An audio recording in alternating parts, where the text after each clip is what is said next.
How's it going, everyone? Welcome back to another FreeCAD tutorial. In today's video, I'll show you on how you can edit, modify STL files on the software. Now, the first thing that you want to do is to simply click on the import button. And of course, you can import your STL file from here. So I'm going to be selecting this specific simple shape. Now, the next thing you want to do is to simply click on the object or STL file. Make sure that you are inside the port, and then we click port, and then click on create shape from mesh. In here, you can adjust the tolerance for sewing shape, but in my case, I'll just click on the OK button. Now you will be able to get this weird effect on your shape, but we're not finished. You want to erase the original STL file.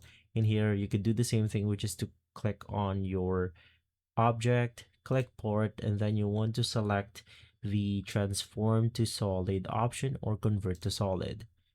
Now it will open up, or it will create a new version, which is going to be the solid version. In here, you want to do the same thing, but from here, we are going to use another option.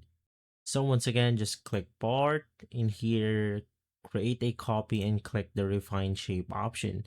And as you can see from there, it will then refine our shape originally.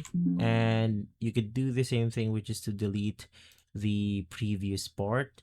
And then basically from there, we are good to go. You can edit this to wherever you want to. Maybe you want to add some additional options. Of course, you can just simply do that. But that's how you edit or modify your STL file. If this video has been helpful, leave a like, subscribe, and follow Guide to Everything for more videos like this. Thanks for watching.